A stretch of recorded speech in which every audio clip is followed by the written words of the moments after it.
I want to welcome everyone. Thank you so much for showing up. I suspect we're going to have people jumping in and out throughout the workshop.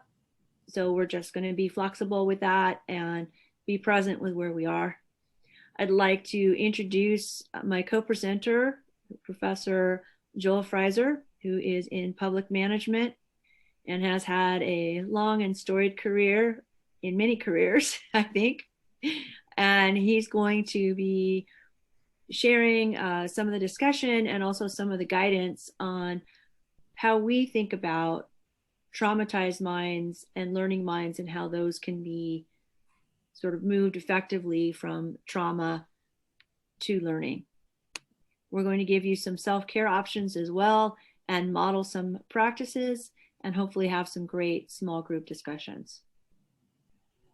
So Joel, I'm going to turn it over to you for introductions. Okay. Welcome, everybody. I'm Joel Freiser. What I'd like to do today is offer kind of an overview of the event that we're in. And that the very first thing we're going to do is a breathing exercise to kind of activate our presence here in the moment of this seminar. We'll talk about and review one of the slides that has the learning goals. We're going to spend a little time defining resilience and then looking at the three related concepts of trauma, learning minds, and resilience. And that will be done in breakout rooms. And when the breakout rooms return for a debrief, we'd like to, it depends on how many people we have, of course, we would like to have you share your thoughts as you traded ideas and reactions with your colleagues in the breakout room. And then finally, there'll be a kind of a closing meditation that Gina will lead to kind of bring everything together. Another breathing exercise, really to support memory, to keep this in our heads. And so that's the kind of the overview of our event today. And welcome everybody again. This is a really exciting opportunity to become more conversant in, I think, one of the most important concepts that help us understand both ourselves and our students. So that we're going to continue now to we would also like each of you, if you would, to spend just a moment introducing yourselves. And I see we have 1, 2, 3, 4, 5, 6, 7, 8, 9. We have 9 people here. What I'd like to do is ask you to say your name, your department, what sorts of courses you teach or have taught, and any experience you might have had with these concepts of the learning mind and trauma. So why don't we begin with that with, at the top of my screen, Ivana. Whoops, Ivana. Okay, there we go. Hello everyone, I'm Ivana Alum. I'm a second year MBA student at John Jay. I work for Ticana Learning Center as an office manager. Okay. Thank you. So we'll move on now to Teresa Carey. Teresa, good afternoon. Good afternoon. Hi. I'm the program director in the radiologic technology program. And so naturally, I teach medical imaging courses. I have a strong interest since my master's studies. I did a dissertation on brain-based learning and the conflicts of learning difficulties. So I also have done some research and written some articles on it that I gotten published.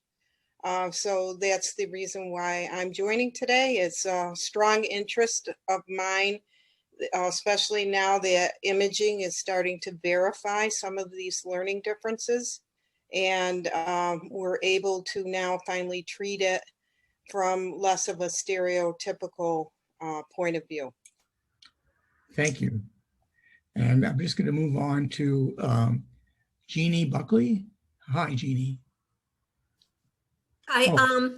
I'm Jeannie Buckley. I'm a counselor at the Wellness Center at LaGuardia Community College, but I also teach first year seminar.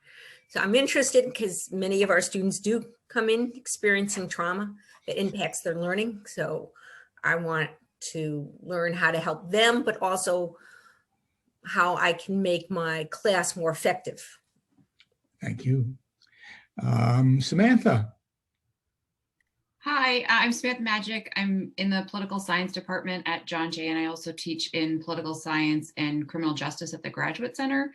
And I guess I'm here today just because I'm curious about thinking about different teaching strategies, and also in my own research, I've done a lot of research on sex worker rights activism, and in various sex worker communities, there's discussion of trauma-informed learning and experiences. And it's actually quite debated that, whether saying trauma-informed puts a stigma on people or assumes victimization. So I'm just curious to see, how to think about it in this context here at John Jay. Thank you so much, Samantha. And we move on to Amanda. Armada. Good Hello, I'm Amada Garcia. I'm an adjunct professor at LaGuardia Community College. I teach nursing students. And I thought that this topic was so important for my students, for personal and professional, right? We can definitely improve. I want to know how can we improve our resilience and actually passed on what I'm learning to my students and my son. Thank you very much. I think nursing experience, especially in the pandemic, could help equip your students more to be more effective with their patients. Absolutely. In terms of understanding where they're coming from. And I hope that the seminar offers you some insights and some avenues to pursue. Thank you. Patricia. Hi, my name is Patricia Sokolsky. I'm in the Humanities Department at LaGuardia Community College, and I teach communication courses. And like others have said, I think the idea is how we help our students without, I don't know much about trauma, and I've read, but it doesn't, I think it puts me in a difficult situation where we feel that we're fortunate and we're lucky and we have a roof over our heads and then how do we deal with the students without, I think it's Samantha talked about victimization, and how do we try to help them without going overboard? What are the strategies that we can use without thinking that, yeah, we know you have trauma. I mean, I don't even know. So that's what I would like to have more understanding about. That's great. That's great. I hope that the seminar offers you some useful tools. Thank you. Jalesa, or Jalisa, am I pronouncing your name correctly? Jalisa is right. Yes, thank you. Hi, I'm Jalisa Manswell, and I work in the Teaching and Learning Center. In my last year in the Human Rights Master's Program. And I'm really interested in this workshop to understand this from a student's perspective. So, yeah. Thank you. And then I think finally in our group today, we have Miss or Mr. Rahman. Would you introduce yourself? Yes. Hi, everybody. Yes, I am MD Rahman. I'm teaching LaGuardia Community College, Anatomy and Physiology. I've joined this seminar to learn how to help the student during the pandemic condition, because everybody is the difficult situation. The COVID-19 is very critical life for everybody. For that, I joined this seminar. How can I help them? Thank you very much. Thank you very much. Okay. I would like to make sure that you all have access to the chat box at on the Zoom program to either ask questions or make comments. And I would like to now turn the program over to Gina, who is going to begin our first exercise. Hi, Gina. Hi, thank you. So let's see. There we go. We're going to do a breathing exercise, and the breathing exercise is designed to activate presence so that you know a bit about me and how I'm approaching this. I'm certified in international trauma studies with a focus on family and community resilience. I'm also someone who's experienced PTSD and complex PTSD multiple times, and I've been a lifelong student at multiple institutions, formally and informally. So I have something to bring to this that I am trying to share with you, and I will kind of frame as we go along where this is coming from in terms of the research and where this might be coming from in terms of actual practice. I'd like you to get comfortable. That means moving your body so your feet are touching the floor, so that your knees are more or less over your feet and your hips are sitting nicely, squarely. You roll your shoulders back and forward just to loosen up a bit and let your head and neck sort of float between your shoulders over your heart. In this exercise, we're going to trace our fingers. We'll trace our dominant hand first and then our non-dominant hand.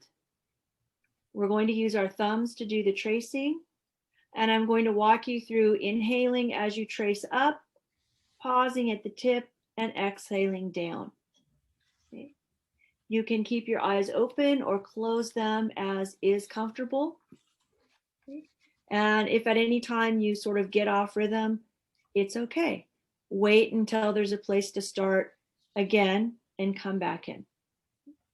If you would raise your dominant hand, please, and spread your fingers apart. You can see mine. And then extend the thumb of your other hand. And I'm going to ask you to breathe in as you trace the outside of your thumb. Pause at the top and hold your breath.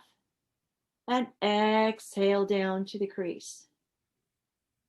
Breathe in as you trace up. Pause at the top of your index finger. Exhale down to the crease. Breathe in as you go up your middle finger. Pause at the top and hold. Exhale as you come down to the crease. Breathe in as you trace up your ring finger. Pause at the top. And exhale as you go down to the crease. Breathe in as you trace up your little finger. Pause at the top. And exhale down all the way down to the wrist. Inhale and trace across your wrist.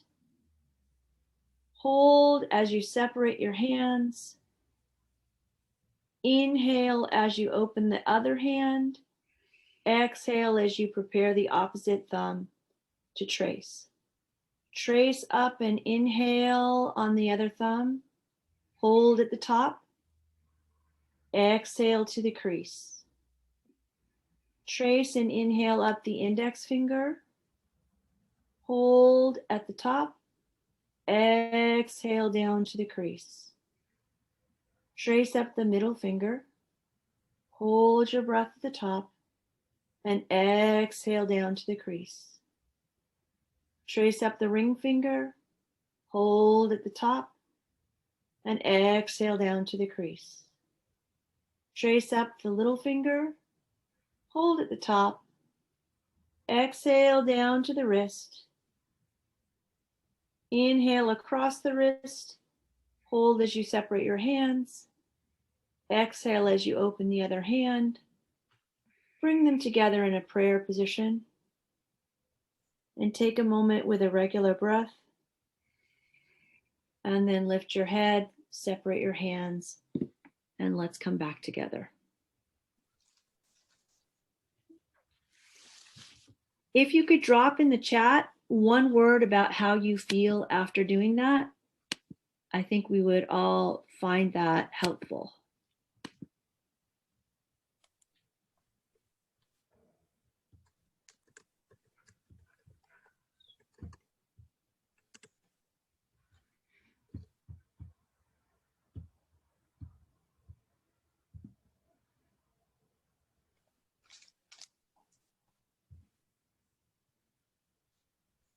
Great.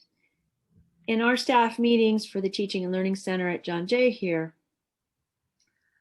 we do breathing exercises to start our meetings, and this is the absolute favorite exercise for us. It does help us feel calm and relieved, and it helps us be present. You'll see soon why that's important. Okay, Joel? Okay. What are we after today? Our learning objectives.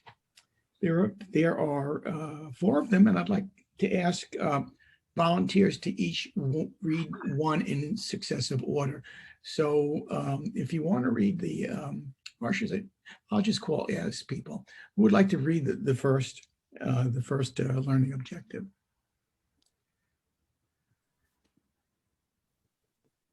Okay, I'm going to go name by name, I guess. Theresa, would you read the first of the 4 learning objectives that we have today? Sure. Number 1, to increase awareness of our own presence and attention to the given moment. Thank you. Jeannie Buckley, would you mind reading number 2?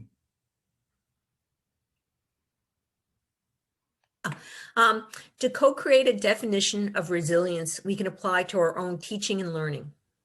Thank you. Thank you. And Samantha, would you read the next one?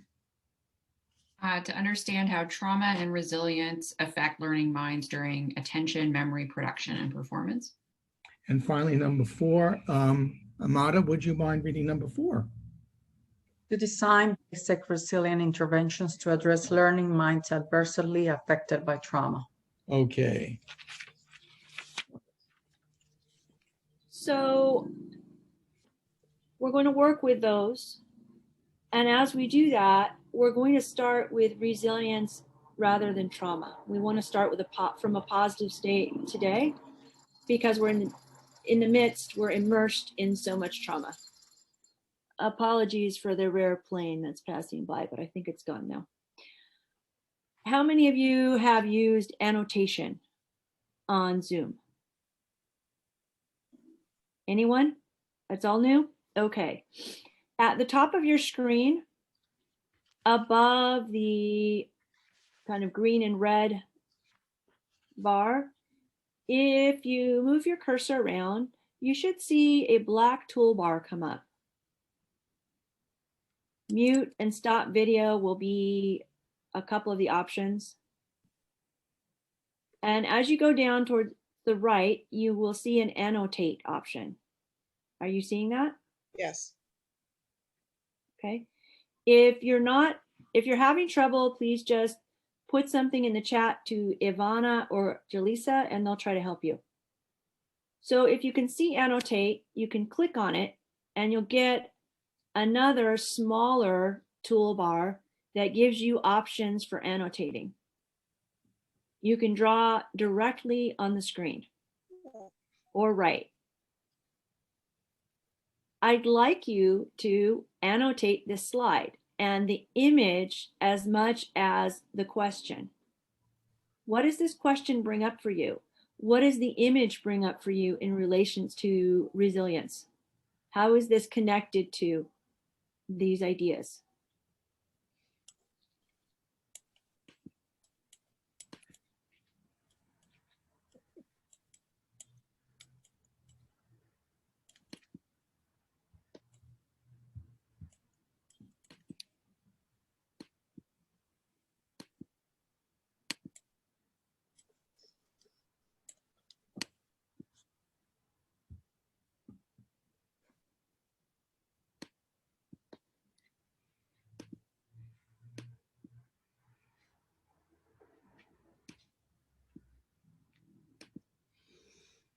Okay.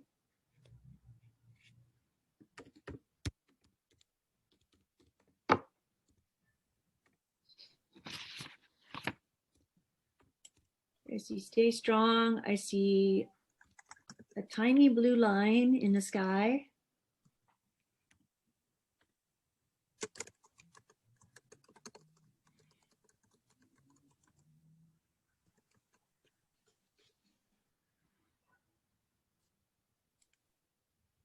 And Jeannie, are you getting assistance?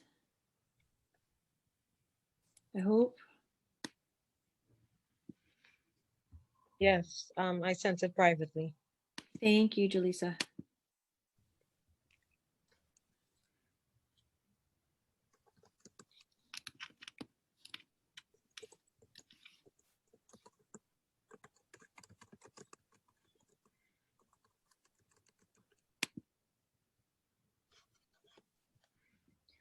Okay. Let me give you maybe one more minute. Try to contribute at least once. Okay. Annotate gives you options to draw, do text.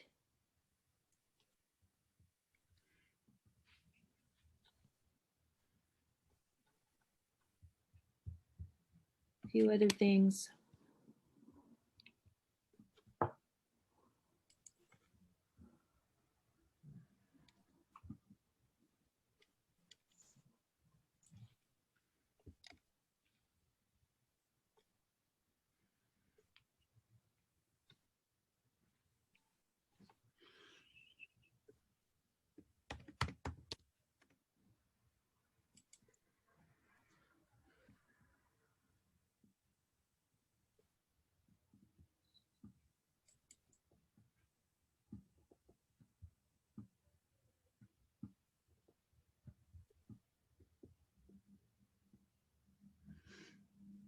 There's 1, 2, 3. We'll count the heart as 4. 2 for stay strong.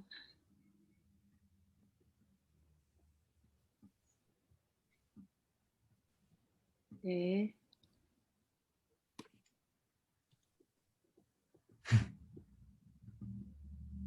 Joel's doing something over on the side here.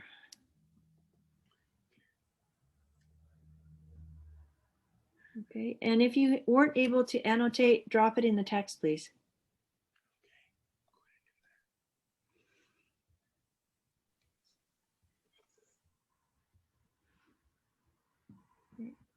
I like doing this exercise because we can all contribute sort of at once and create shared knowledge and shared questions and sort of perceive things a bit differently. So we have here a question at the top. Sam, was that you? Yep. Would you read that, please, then? Understanding that most things are temporary. Mm-hmm. So I guess just looking at waves, there's like, it's a lot of drama, but then they go away. And Yeah. so. Exactly. And who wrote Stay Strong, Endless Possibilities, Forces Beyond Our Control? I did. Oh, and then you hearted your own Stay Strong, so you feel powerful about that. Tell us more. Well, I'm an ocean person. Yeah. And I just get so much energy and calmness from the ocean, spiritual, everything. So, the heart definitely is representative of my favorite place. That's great. Thank you. So create a new normal is here at the bottom. Who was that?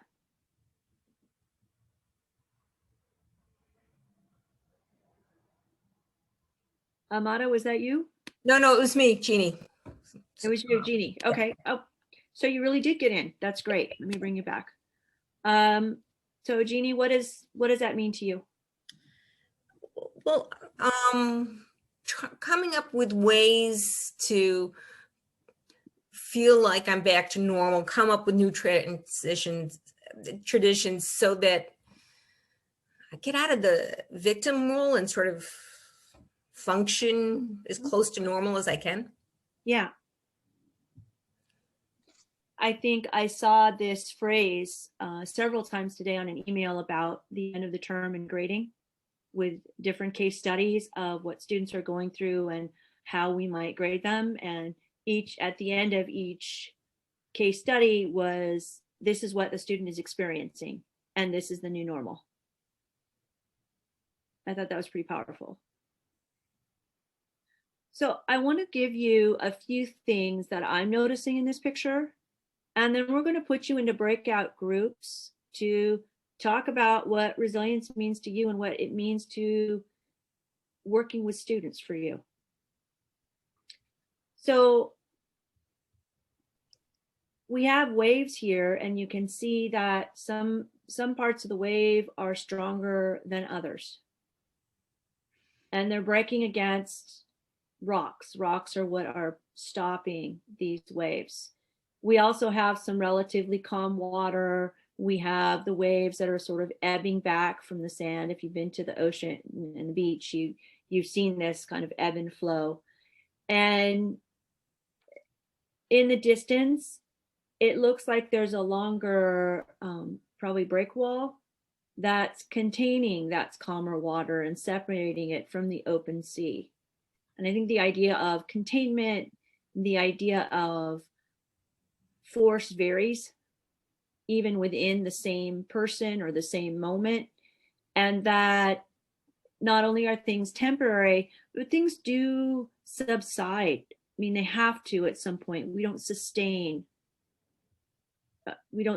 trauma for long periods because we can't. So we give ourselves breaks in some ways, and then it comes back if it has to. So what we'd like to do is put you into breakout groups and have you talk about resilience, students. What does all this mean to you? And I've got, let's see. Okay. And I'm opening the rooms, and I will bring you back when I can. Welcome back. I wish I had sat in, and I thought it would be even better if I just let you talk and I heard about it later. So Joel is going to take us through some debrief, and we'll see what happened. Well, at least in our group, I think bouncing back is the term that strikes me as kind of a composite of what members of the group alluded to. And because the group was almost over when I thought of something I wanted to share, I'll share it now. And it's a very brief perspective on how to deal with failure. And it goes like this. Problems worthy of attack prove their worth by hitting back. So we're connecting the awful things with some desirable outcome and helping us to remember that if the day is dark, the sun will rise again. Excellent. Thank you, Joel. Now let's hear from the groups. Do you want to manage that, Joel? Let me see where we are here. Okay. Well, we're moving on from defining resilience to looking at the relationship of resilience to the trauma that may have precipitated a blockage or a obstacle to an individual, whether it's a particularly difficult problem or being confused about something one is reading, and bouncing back through what we call the learning mind, and achieving a resilience from that. And we're going on to another slide. Is this ready for our slide, Gina? I thought we would debrief the groups quickly first. Joel? Okay. How many groups do we have? I think this is We the. just had 2. Oh, so We let us just go. need one person from each group, and then we can move on after that. Sure. Let's go to the other group. So let's see. Patricia, what happened in your group? We defined resilience with the idea of seeing the light at the end of the tunnel, that the positive idea that if when things don't go very well all the time, that there is always an up, that at the end things will get better. Great, thank you. And who was in the other group?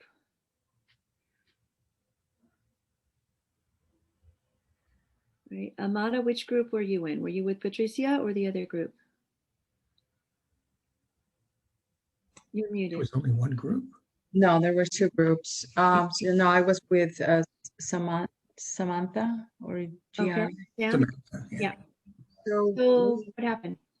we actually concluded that there were like external and internal factors that can affect your resilience. Okay.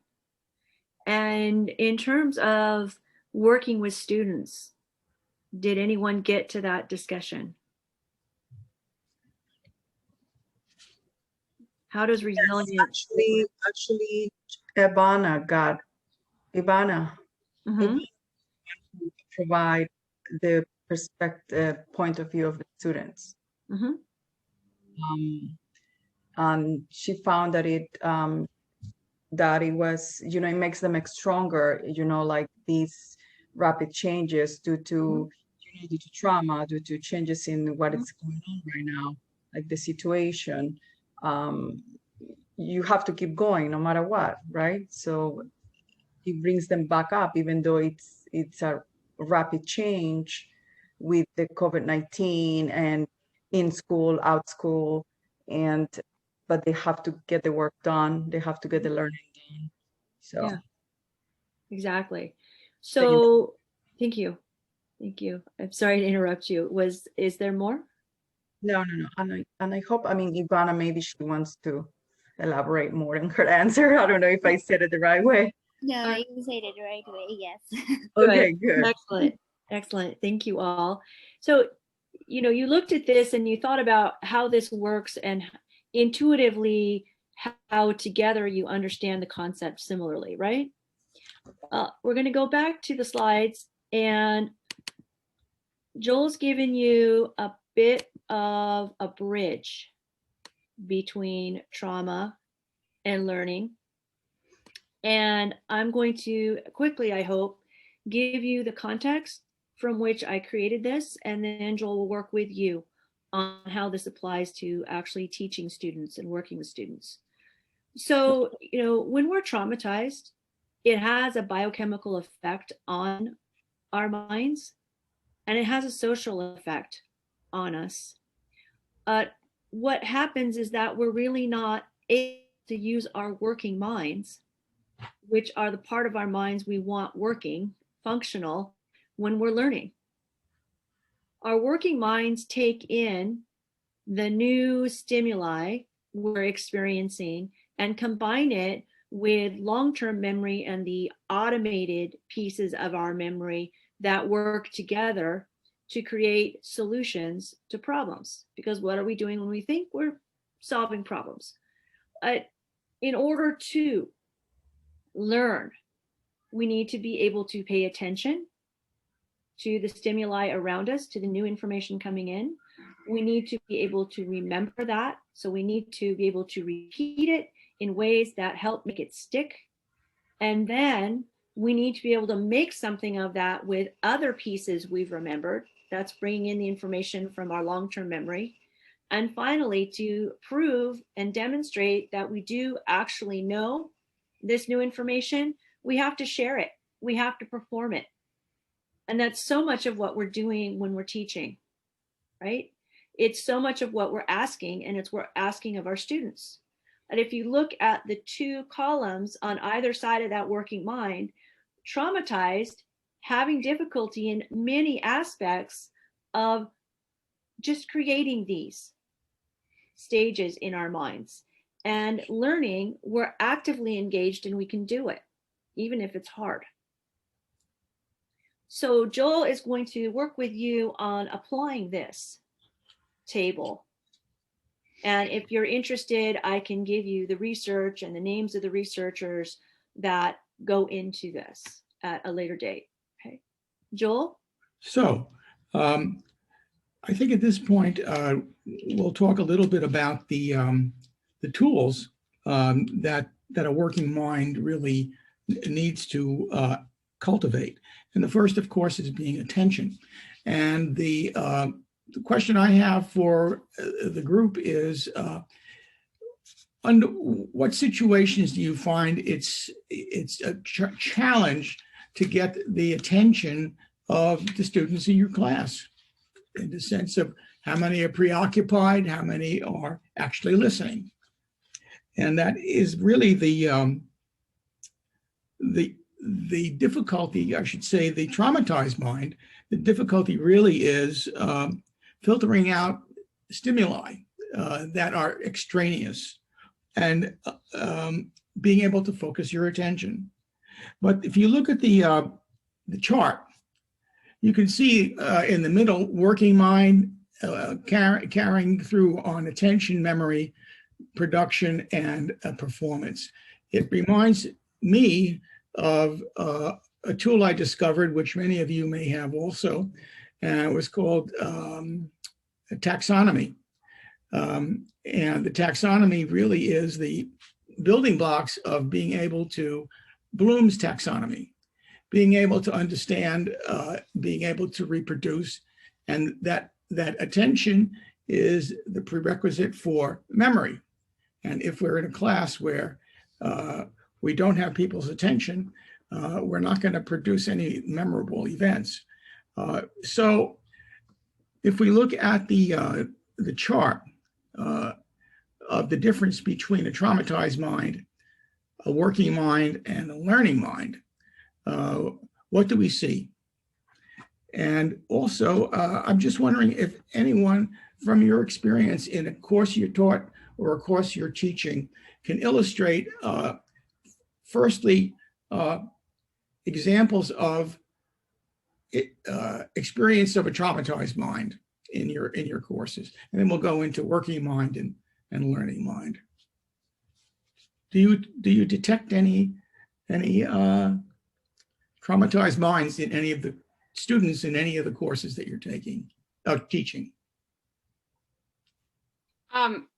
Well, it's harder, I think, now to detect that because I'm teaching a synchronous course and it's over Zoom, and most of the students don't have their cameras on, so I can't really see, things like, are they paying attention or focus? It's just hard to see that when you can't actually see the person. I do know if I'll call on people and they don't respond for whatever reason, maybe that is some evidence of a traumatized mind not working. But I know in my own classes, I've had some extreme examples of traumatized minds. I had one student who was just kind of prone to these very random outbursts and monologues. And at one point he shared with the class that he had been dropped on his head as a child. So I think that was traumatized mind in the extreme manifesting itself in the classroom. Okay, anybody else? Examples of traumatized minds that you may have encountered in the course of your teaching experiences. And we just had Samantha talk about one student who actually spoke about experiences as a child that no doubt affected his ability or her ability to cultivate a working mind, let alone a learning mind. So I'm wondering if anybody else has examples that you can draw from memory of specific incidents with students that suggested to you that this person is either not there and is talking irrelevantly, or is being diverted by other things inside of their head. How I often? think we can see it in, it's interesting. We can, in student writing, in the way, if there's a project and they answer questions, for example, so the difficulty understanding concepts or creating logical answers to a question that was asked, maybe is a way. But then what's the difference between a traumatized mind and just somebody who simply didn't understand because the instructions were not clear? So that gives you feedback that's useful to you, not only in understanding the student, but also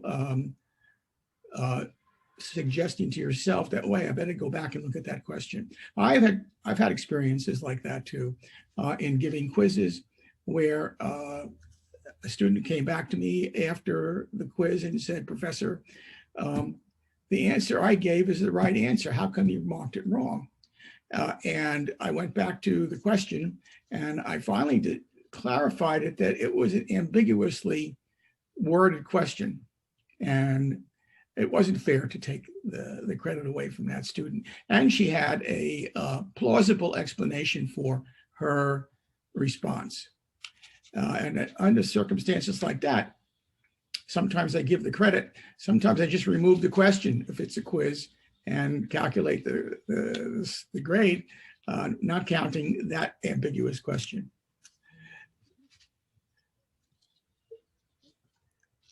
Let's look at the learning mind. The learning mind and the capability of either yourself or your students to be able to actively retain information, actively organize information with practice, adequately being able to create coherent projects for external audiences. And this is pretty common with group projects or term papers. "Professor, what is it that I ought to write about?" And even with general direction, a student or two occasionally has a very difficult time in figuring out what to focus on. I'm wondering whether or not, in your experience, especially with major high stakes assignments, that you find that students either aren't listening and coming back with irrelevant topics, or actually engage with it with a topic and offer a strong argument for why that topic ought to be approved.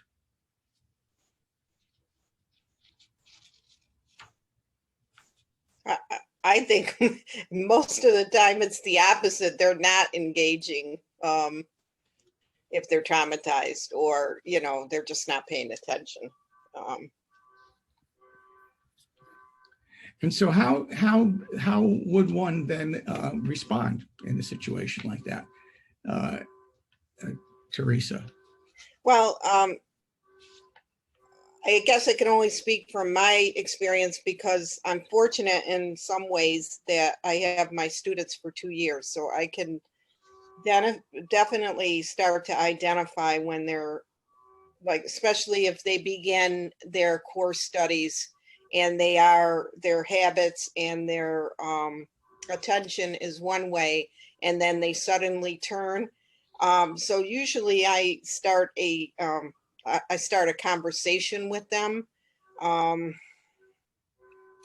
you know, I tell them what I'm identifying, and, you know, just try to be approachable, that if they are having an issue, that hopefully they can feel comfortable enough with me to mention it. And then, you know, since I'm not a trained psychologist, that's where referring them to the wellness center is important for some of their issues. So I guess that's just one example. I try to make that connection, that more personal connection with them. And I also try to employ, less stress in the classroom and a little more flexibility when I get comfortable enough with the class that I know them well enough that I can allow, a little bit of less rules and more flexibility. Thank you. Anybody else? I have a question. I mean, how can you tell? Because I mean, there's this ongoing discussion we have at my college at John Jay just about how students are generally underprepared for college, as a result of all kinds of structural factors, whether it was their public schools, lack of class privilege and access to tutors and all the things, right? And so we have students who are underprepared for college. So how can you tell if how the students are engaging with assignment is trauma or being underprepared for college level work? Good question. Who would like to offer a response, reflection to what Samantha was saying? And I'm sure there's like both things mixed in there in a lot of cases, but. So Sam, I would say, we try very hard to make a distinction as if we are pursuing this legally and as if traumatized students with dramatic, identifiable criminal cases of trauma somehow more legitimately can claim issues with moving from the list on the left to the list on the right. It's a continuum. And our students, if they're underprepared, most likely have experienced trauma given the national data. Sexual trauma, domestic trauma, violence outside the home, inside the home, poverty, environmental racism and pollution, etc. It's likely they're coming in. Almost all of us come in with something, and it's healed to different extents. It's never fully healed. I mean, that's part of trauma. Unless you're in medicine, you can't heal a trauma, right? So I don't think we need to make that distinction. I think we need to see what's actually happening. And is a student having difficulty in this specific area? How do we provide restorative justice for that? What's the restorative teaching?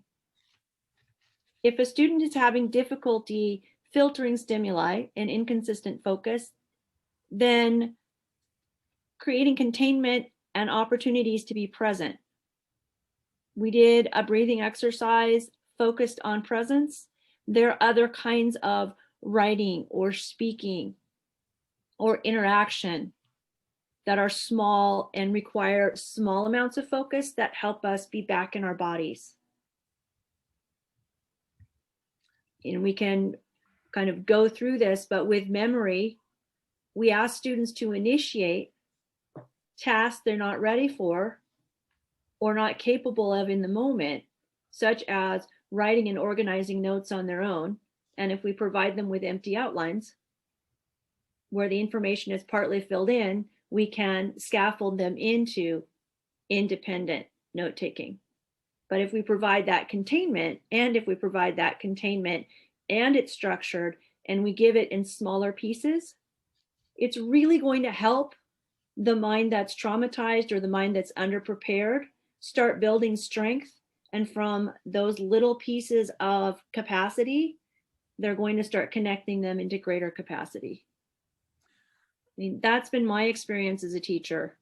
And I think that in most, not all, but in most cases, this sort of approach of go small, go contained, go structured, meet them where they are, and then see if you can get them moving works. It just takes time and it's frustrating. Yes, and I completely agree, and I do that with the scaffolded assignments and the extremely detailed, like, here's what I'm expecting and rubrics and stuff. And then, yeah, so I guess just how do you, when the outcomes are still not good, or I guess I don't know, I guess how much can we do to address the traumas that we may or may not be aware of, or just assume, do we just assume everybody's traumatized? Like, I think you're right that everybody has obviously experienced traumas, but. Well, first, I think we assume that we don't know. And second, that our students may or may not tell us what's most helpful. So we put ourselves in a middle ground. If it's clear that the student would benefit from expert advice outside the classroom, we make a referral. We can't control whether the student takes it, but we can offer an appropriate referral. And then we design our courses towards the population we have, which is not privileged, which has not come in with those norms, those academic norms and the academic language, and which probably needs some work on a different set of life skills than they've gotten because they're being asked to use a different set of life skills with us. And so if we design within those assumptions and we think of this middle working mind progression, you know, substitute your own rubric. This one's simple for a reason. We don't give overly detailed. We actually break up the details and we give them in pieces because it's too much to take in. Right? We look at how to simplify, and we start working with our learning objectives and thinking, well, what's realistic and what do they need to know to be in the next class? And when those are at odds, we have lots of talks with our colleagues. We make deals with ourselves, and we see, you know, where we can find that middle ground again. And I think just walking into it with the awareness is something like past education didn't, you know, wasn't able to do. They just lectured, and, you know, you either did it or you didn't do it as a student.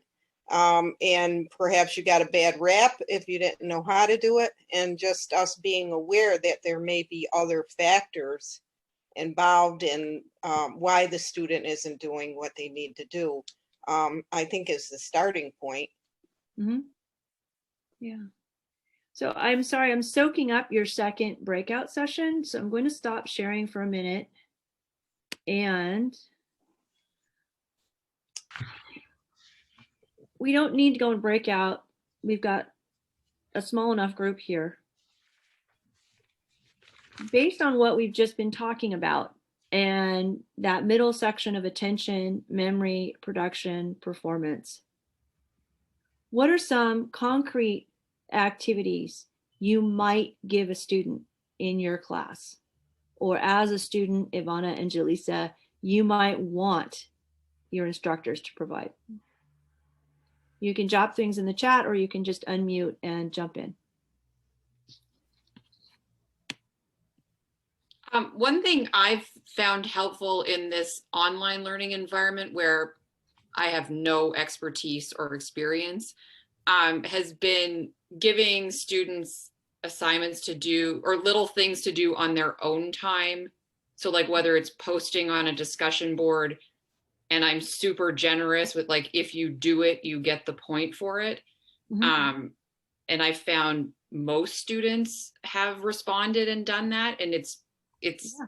I think in this course, it's like 15% of the grade. So it's a pretty easy chunk of the grade to get. That's been one thing. I think in this environment where you can't, I feel like when you're in a classroom, it's so much easier to just read the room and mm-hmm. you know, you can address an issue with a student in 5 minutes and kind of move on. But here, when you literally are not even mm-hmm. seeing people. So right. I feel it's like on your own time, kind of get to it when you can has worked. Yeah. Well. Flexibility and small. Yeah. Jeannie? Yes. You're muted. I provide them choices of how to present the information. So we might do it synchronously, but some people don't feel comfortable doing that. So then they do it on their own. Like some do it as a group, some do it as their own. I find that helpful. I also agree this discussion board has been super helpful, and they've helped them, form a group so they felt less alone during this time, which has been very helpful. But I don't grade it because I want them to talk to each other and not make me an author. Great, thank you. Joel, do you want to jump in? Well, I'm just thinking about how this is unfolded in real time with courses that I have taught, and in March of this year, the transition from in class to online was quite a shock. I'm sure that everyone had that experience to some degree, but what I found is introducing assignments that require cooperation and developing a group. And sometimes those groups occur spontaneously. For example, one course I've taught that is a term project, and we break the class down into teams. And each team has got to come up with, develop a topic.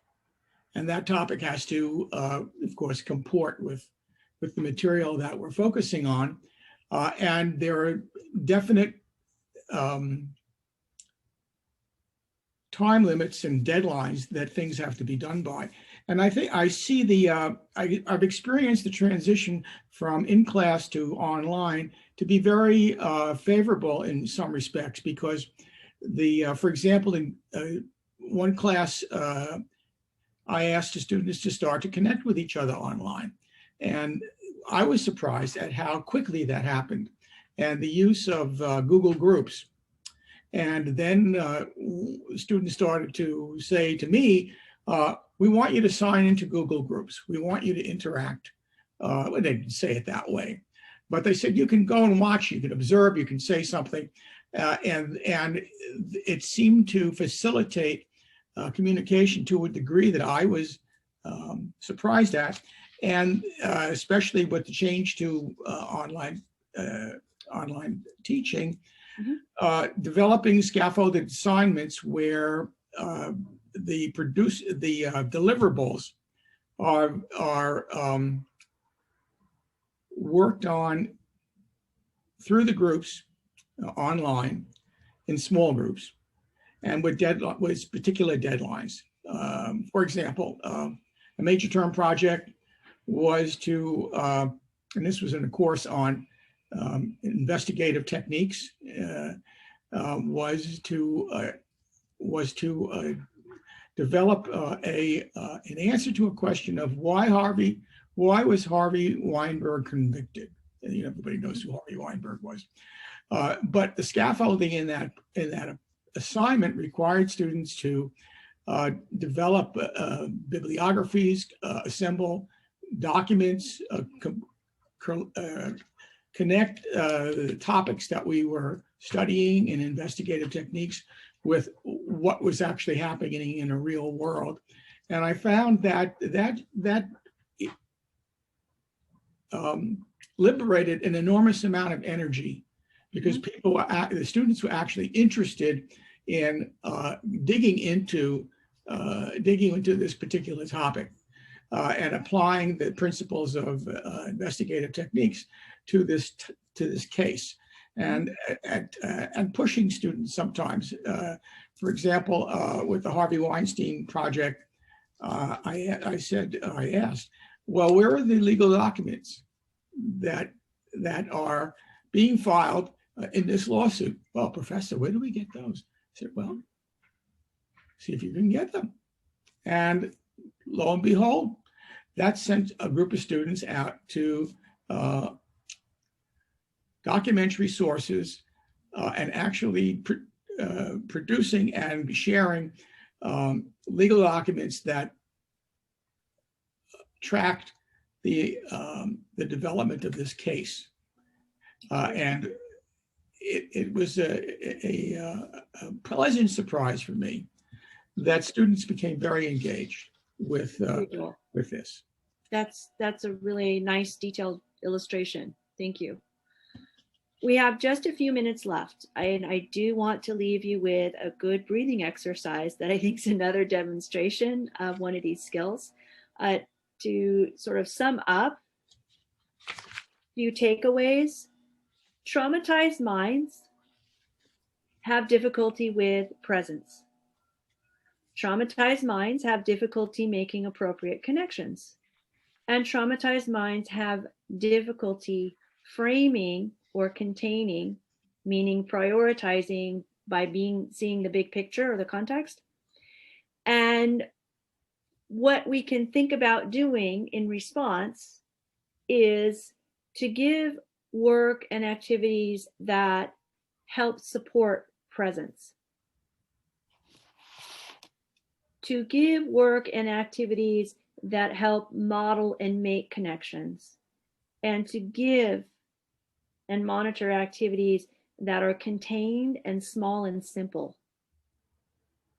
Because the traumatized mind is almost acting like an infant mind that is not being nurtured.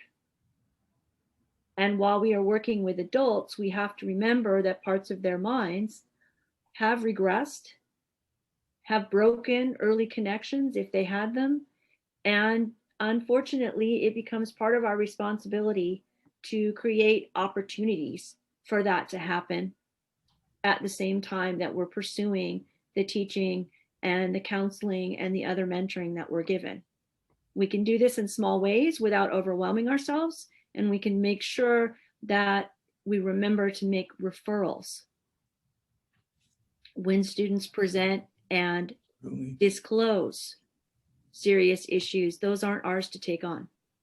What's ours is in the classroom or in the course. What's ours is to build in this awareness. If we don't build it in, everyone loses in some way. If we start building this in, it doesn't matter which student is in the worst case and which is okay and can manage without it. All the students will benefit, right?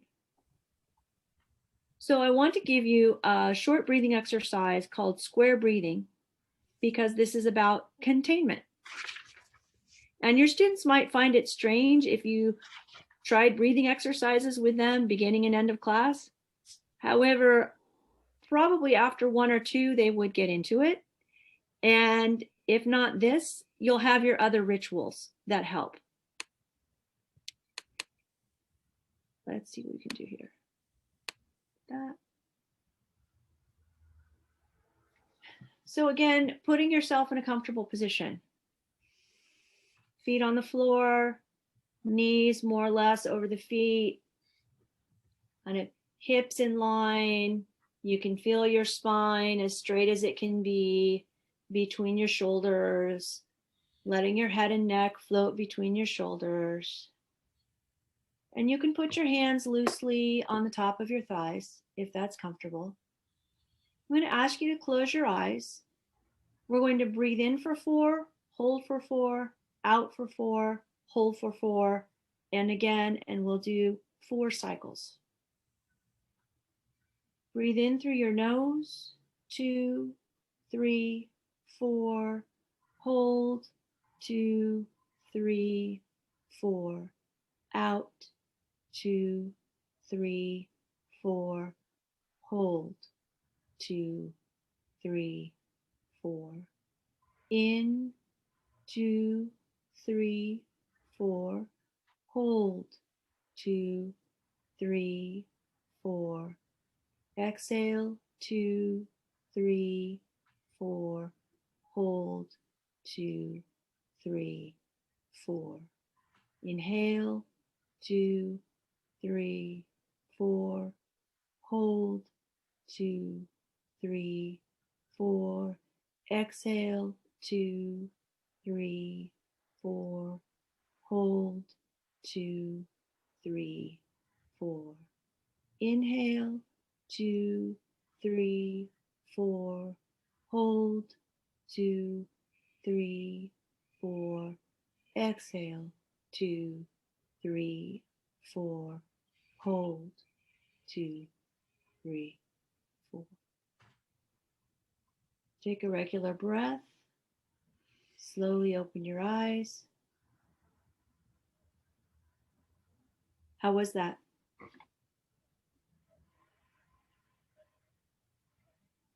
Really good. Good. I like this picture of this Afghan, and my grandmother used to crochet these. It brings back good memories for me. Now, you know where to find us. And if not, just do a Google search. John Jay, it comes up easily. Joel and I would like to thank you so much for coming. We will email you the slides. We will edit the recording and see if it's worth sharing. And I think we have 1 or 2 articles we might email you as well. Okay. Thank you Feel very free much. to reach out to us, and thank you.